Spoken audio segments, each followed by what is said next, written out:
Sometimes, even the music that you listen, it's not always the fault. Sometimes it's not the fault of the artist. It's the fault of the producers. The producers. Yeah.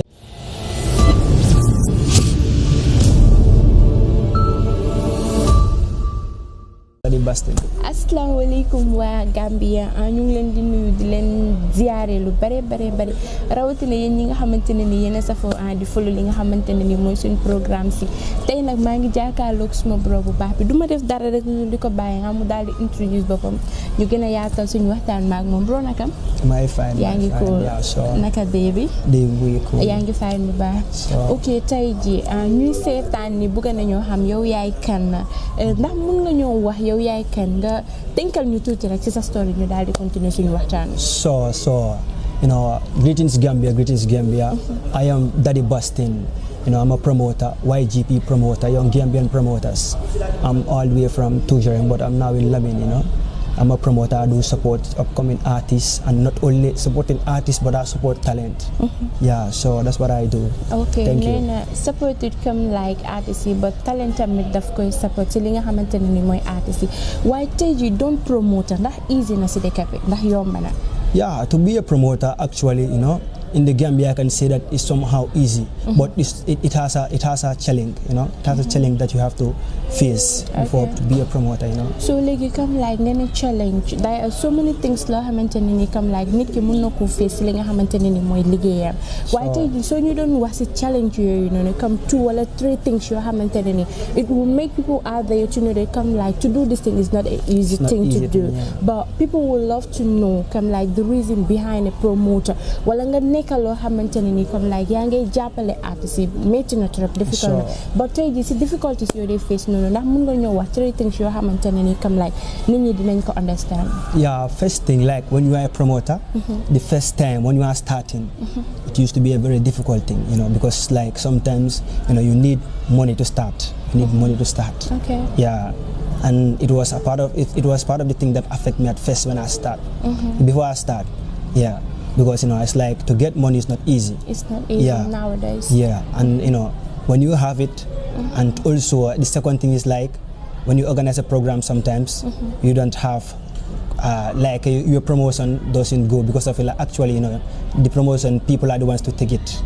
Yeah, like they help you. You need a group to work with. Okay. If you don't have that group to work with, you alone cannot promote. Okay, which means that if I hear you correctly, you said if you don't have money, it will be something very difficult for you to cope with.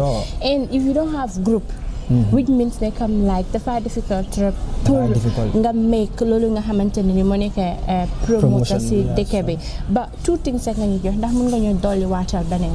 Yeah, so Monica, come like if you organize a program sometimes, come like people see you as if like you are a low promoter, you are just starting. Some of the upcoming artists will say that promoter will be more organized program, and some people will say that like not only the artists, I cannot even go to the artists. Let me just stay like on maybe individuals, like normal individuals. Most of them used to say like I'm not going to this program because Bustin moo ko organise man dama xam Bustin boobu noonu moo jóg rek organise programme bi mun a am lu ne. Okay, but if I hear you correct, which means they come like nowadays people out there don't give a shit about come like yow loo mun wala sa talent.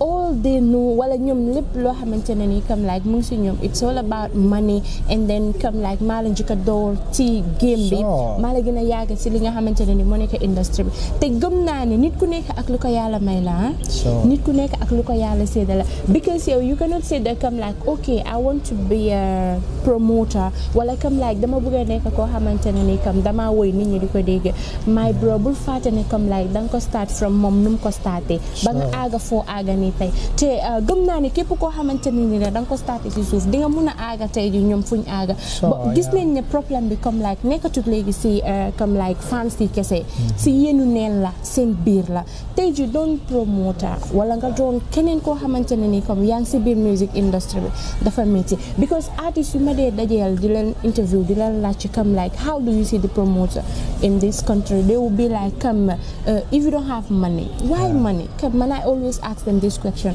why money come la money the reason behind it. Yeah, I can answer that question if I get you well because he said like if you need money to start, like everything, every business, you need money to start with. Because lolu nga starté sa bu ma la ne comme like wax ma yan difficulties ngeen dey face. So 3 or 4 things lo xamantene ni nit ñi dinañ ko mëna dégg. The very first thing you said is money. Te upcoming artists yi tamit comme so setluwé ñom fu big artists yi tollu ñom tollu wuñ fa. Do you think that come like am na benen way bo leen mëna jappalé apart from come like the dugal money in relationship? Yeah, of course, there's a way to help them without even giving them money.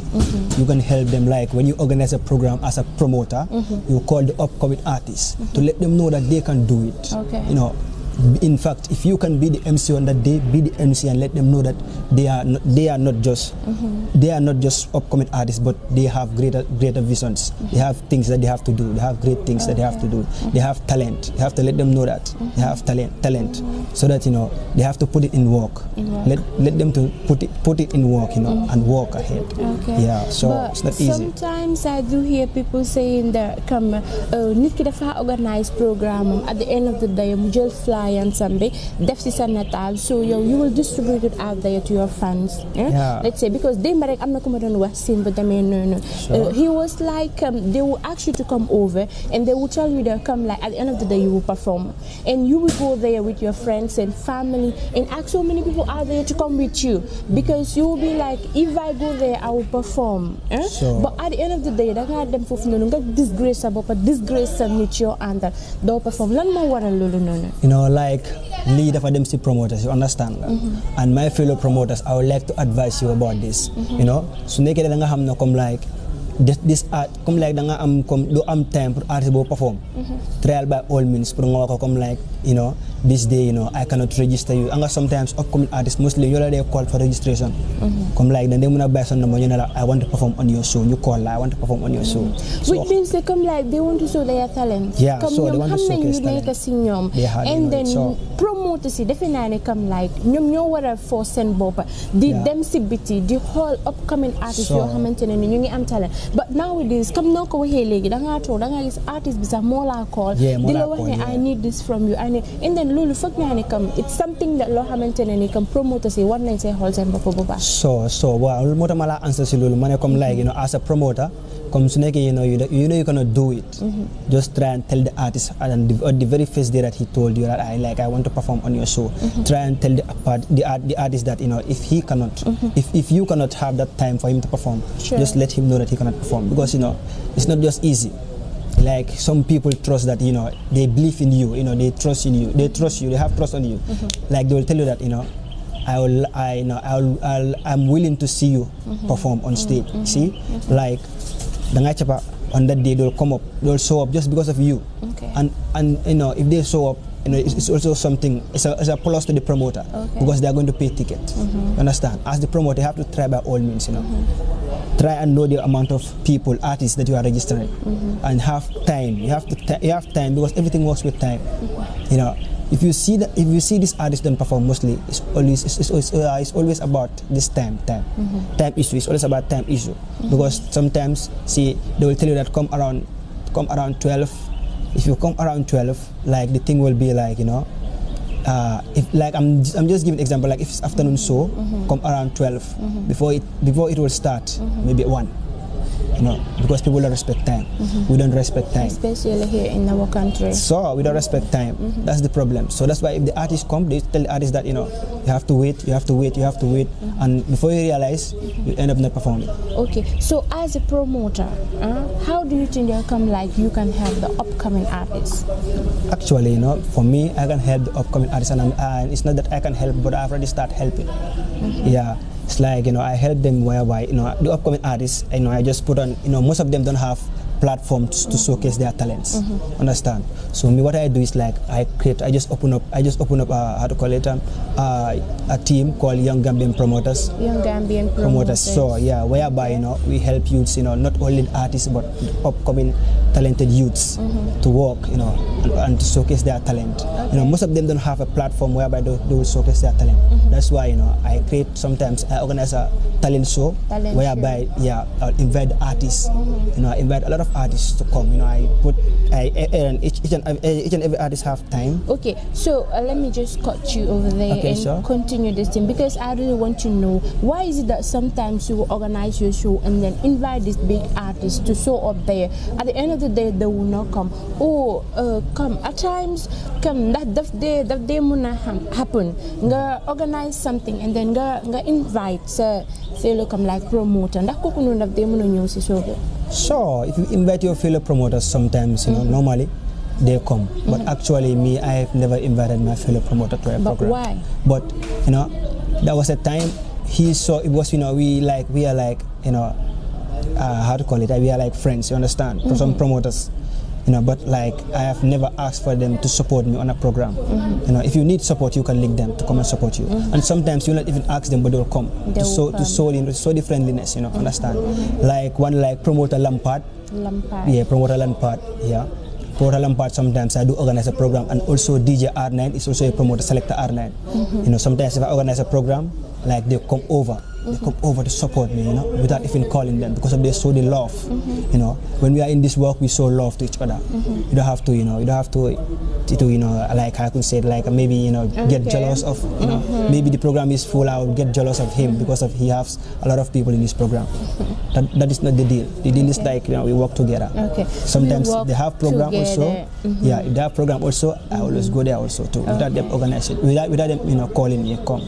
Sometimes I do go there. So now, differentiate between the upcoming artists artists yoo xamante ne comme like let's say ñoom fu mu tollu ne everything is okay with them, differentiate bi comme like seen relationship bi nan nga ko gisee as a promoter? Like some of them, they look upon to the upcoming artists. Like sometimes you will see that like upcoming artists, they have a lot of difference, because the fame artists, everybody want to be your manager. Understand?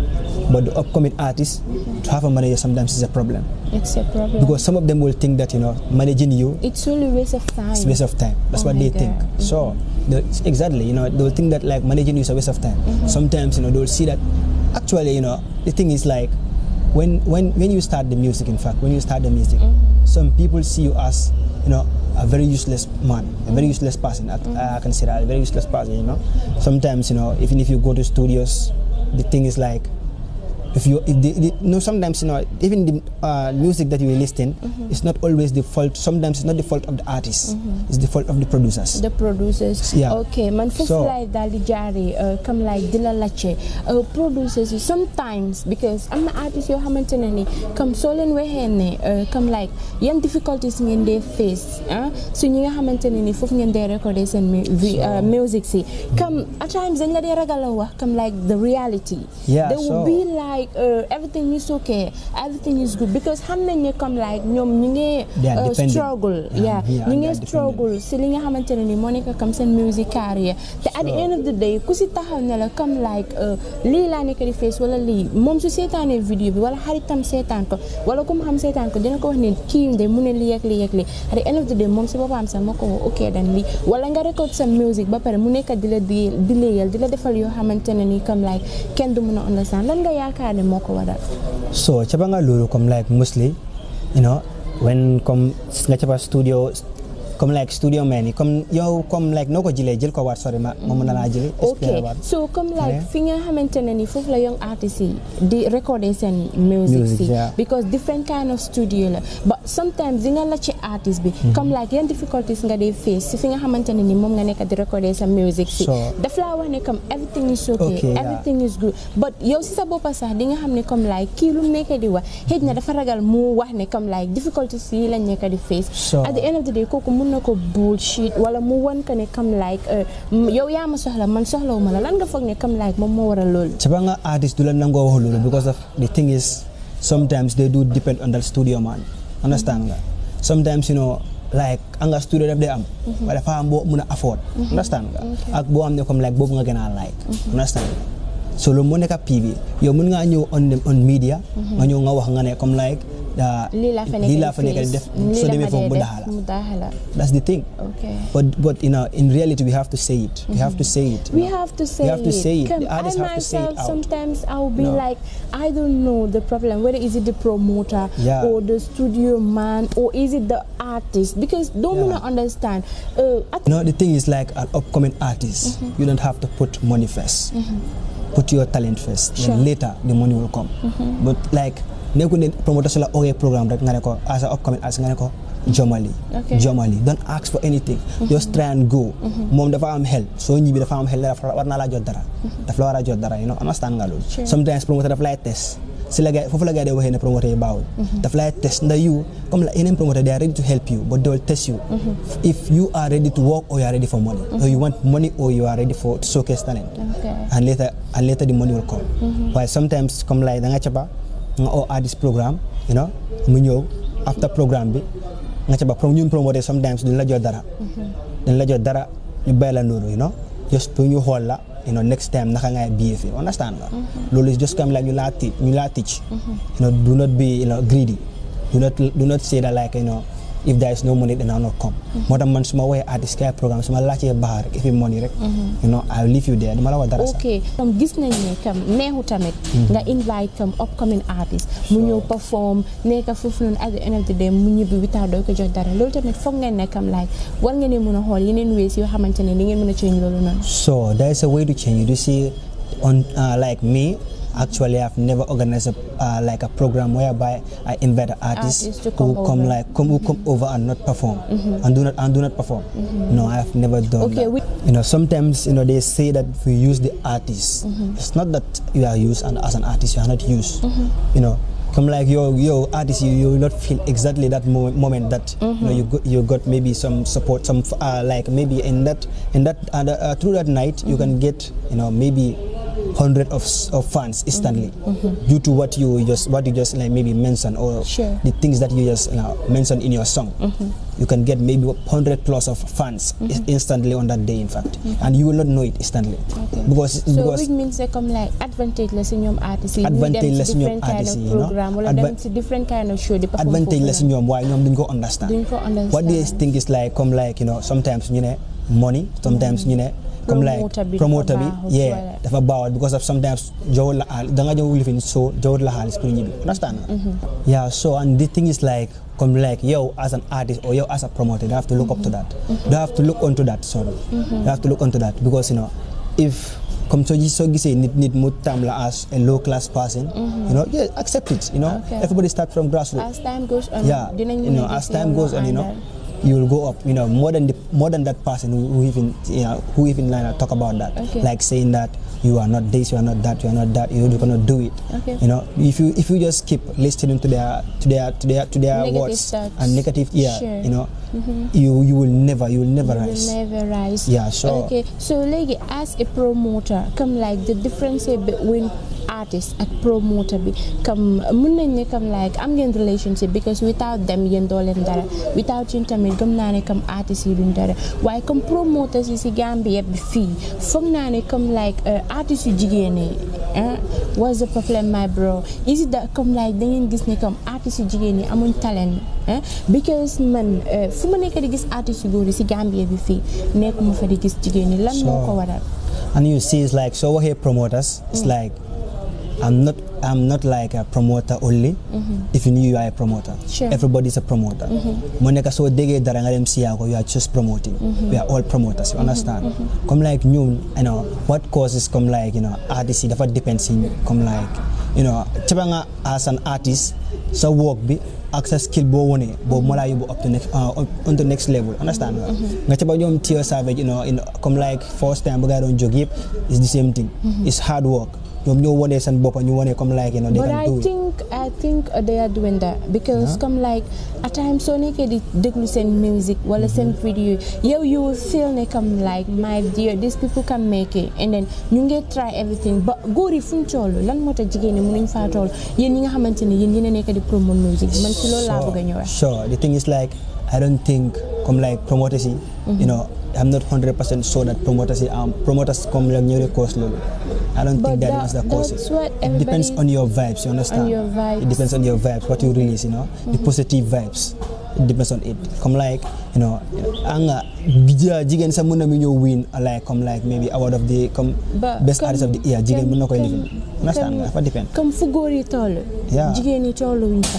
Lan mo waral lolu nonu? Is it like comme góor yaa gëna nekk di liggéey jigen yi wala jigen yi dafa am lu leen nekk di téye? You know?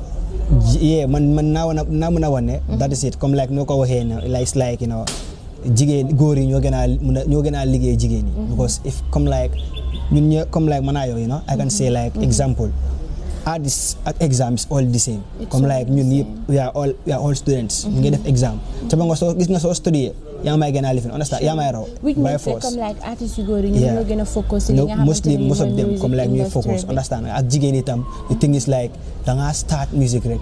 You know, you think that you are everything. Okay, understand? Okay, understand. You know, mostly góor yi dañ dee wàcce seen boppa. Sure. And they work. But jigéen yi da nga start at music. times pour nga organize that as a promoter. Sure. Nga organize that so leen callee sa bala ñu pick sa call bi it's something else. So sometimes you know ñu gis number bi ñu wane comme like who is this calling?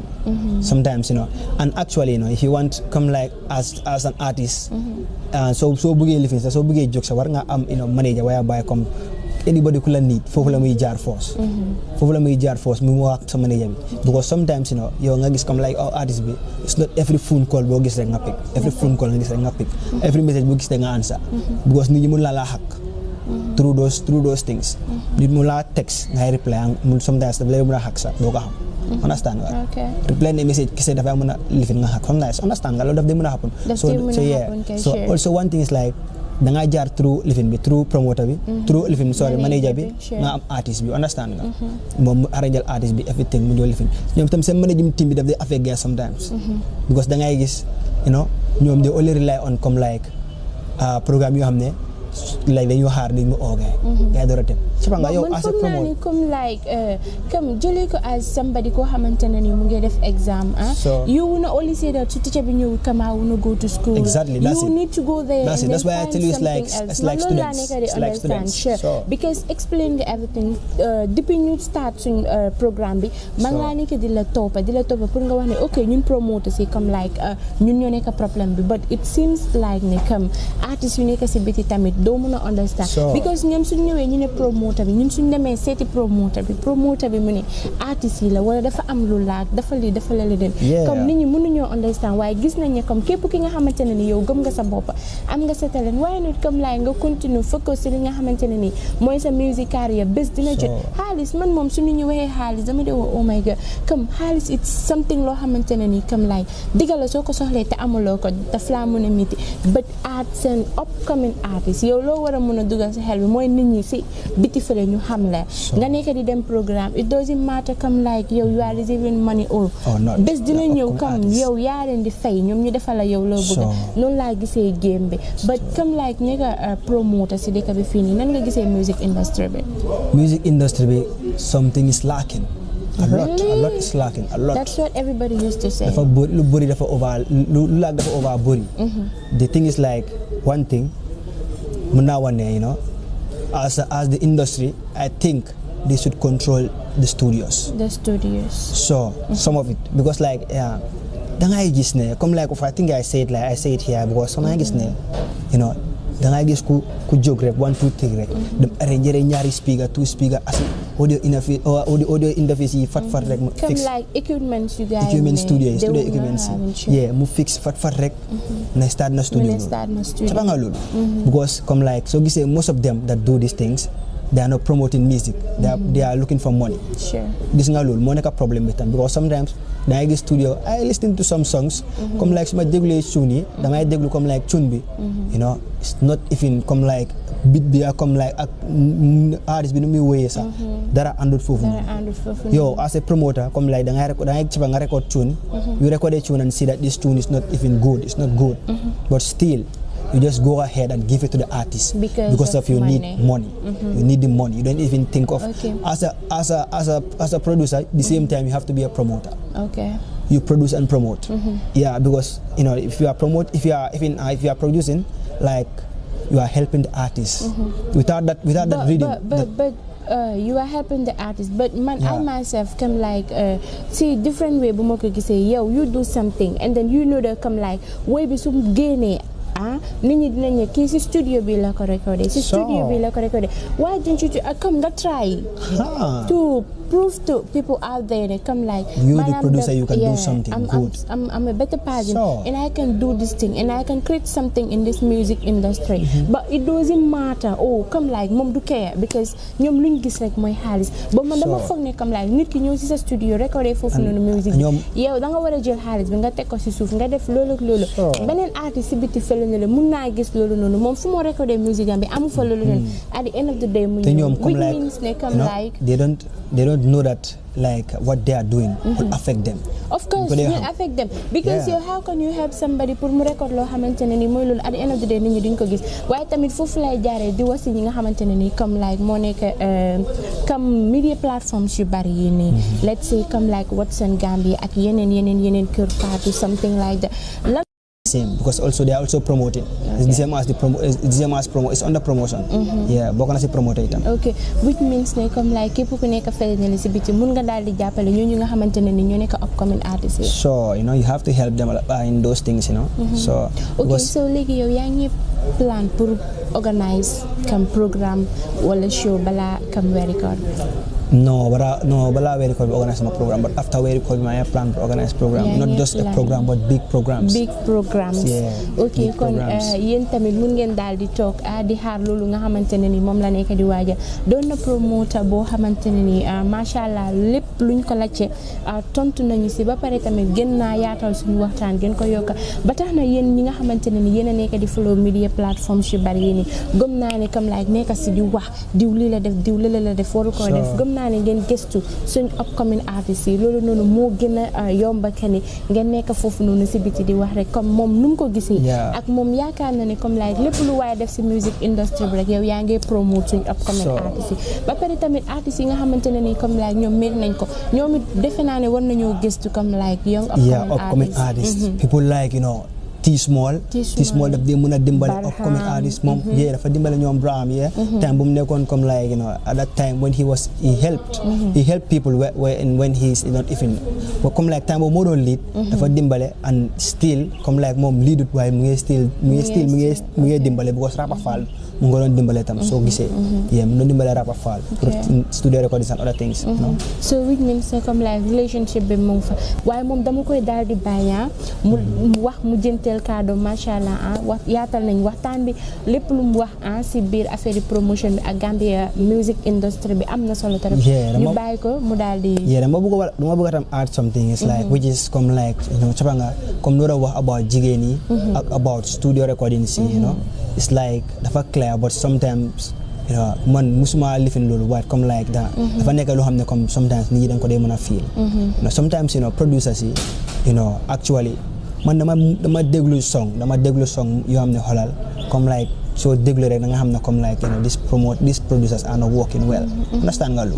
so what I was trying to say is like ñoom dañu war a am ku nekk comme like caba nga like things like studio caba nga moto da nga am license understand so man I'm trying to say that let Gam music improve to the extent that a studio should have a studio license comme like moto tam ngi yaa industry business because people outside so possible ñu dégg ñu ne Gambian music dara sure because Gambian music bi agut fen because da nga gis ne Gambian bi mun naa dem invite yeneen artistes yi si biti faate suñu artistes yi and the thing is like so gisee comme like most of these programs face stadium si ak li fi nii mostly outside la what ST dafa proof gars yi naa nekkoon outside kese ñoo ko mën a def moom tam daf dee sowaam bi daf dee over face tam tep te caba nga tam li fi nii tam am na also so that comme like buy ñëw li fi tam elect tam moo nekka Lord, I thank you, EP launching beside, how to call it, Lexan Khan, Q City. I'm not elected, both of them are our face. So, when they come like, people outside there come like, you try at least, you made them for you, because it's also a person that come like, Mom, the Fanega artist bomb there, he needs support also. Okay. Yeah, because he's a very good artist. Everybody like him, Yeah. Gambia, they always say that is a peaceful country. Gambia is a smiling coast. But problème bi fii moo nekk ne comme like jàppalante bi des na bu yëg-yëg bi des na ba gëm naa ni comme like suñ si gënee nekk di wax rek ñoom ñi nga xamante ne ni ñoom ñoo yore promotion lifin bi wala ñoom ñi nga xamante ne ni ñooy artistes yi dinañ jéem a xoolaat seen bopp xoolaat seen toogin comme lu Olof Njaay di wax rek fas lum daw yokko ko tamit ñaax ko defe naa ne the thing is like about support you know it's about support and about financial support tam mum fa if you cannot give financial support try nga jox benn support rek at least money you know I actually you know sometimes you know I don't give financial support but I try and organize a program you know invite some artists you know you perform and then you perform yeah so lola because of you know they don't have platform to showcase you know they cannot showcase their talent you know you cannot just sit down at home and start singing understand and the thing is like we don't use social media we just use social media to play sure. Understand we don't use social media as something important Gambia feel legi la chapa comme like you start they use TikTok you know why chapa nga artists you buri outside you know they start from those things they use TikTok they use this thing Facebooks and other things but us like confusing like WhatsApp chatting then you text nakam hi nakam cool hi nakam cool hi nakam cool okay so which means they come like mom definitely come like ñu nekk ci biti fele ni ñu dal di chapona waaye moom it dañ koy jaajëfal lu bare ndaxte waxtaan bi am na solo torop képp ki nga xamante ne nii rek yow déglu nga lii nii wala yaa ngi koy seetaana nga daal di defaraat sa toogaay bu dee ne tamit am nga kenn du ñàkk artiste bi kenn du ko ñàkk mun ngaa ne comme like Wally mooy suma lifin wala kële moo nekk suma lii waaye comme like Sadika nee na foog naa ne comme like ndimbal na commencé si loxol borom comme ni ko gars yi di waxee nañ daal di jàppale suñu artistes yi daal di defal suñu promoteur parce que yomb dara nga nekk promoteur dégg every time artistes yi di wane promoteur bi nii waaye yéen tamit ñu ngi leen di ñaax rek ngeen gën a góorgóorlu rek ma bàyyi la nga daal di gërëm mooy loolu yeah so you know right now come like interview you know I enjoy the interview you know with Industry Gambia Entertainment with our Eva Daddy Bustin yeah come like the interview was nice you know I enjoy the interview so and come like man in fact come like I'm here ever ready you know I can answer up to 100 questions you know any questions you ask come like time bi mayetuñu ko time bi ci boppam so mayetuñu ko yeah so loolu laa gis wax ak moom fii ba gannaaw ëllëg sa dina tontu questions yi ko munti laajte waaye di ko jaajëfal moom it rek di ko wax ne na góorgóorlu rek yokka parce que doon promoter dafa métti trop surtout si dëkk boo xamante ne lay comme artiste bu jóg dafa daanu si ko promoter bi ni la waaye di ko ñaax rek comme moom lépp luñ ko laaj tontu na ko di leen jaajëfal yéen tamit yéen ñi nga xamante ne yéen a safoo di follow suñu media plateforme si nee naa leen nii rek la fay demee lépp li nga xamante ne nii day lëndëm wala lépp li nga xamante ne nii seen fans yi wala seen am di jàmm ñu ngi fële ne la si bugg koo xam ñun ñi nga xamante ne nii ñun ñoo nekk fii nii bugg a jàppale comme like defuñ ko pour dara dañ ko def gratuitement nii rek képp ki nga xamante ne nii gëm nga sa bopp am nga sa talent mun nga daal di link suñ lii yi after nga daal di ñëw wax li nga xamante ne nii comme mooy sa xalaat ci Gambia music industry bi di leen jaajëfal lu bare di leen wax ne seen soppe la seen xarit seen doom kooku di Awa Eva maa ngi leen di jaajëfal lu bare gars yi di leen jox dig dajee ak beneen artiste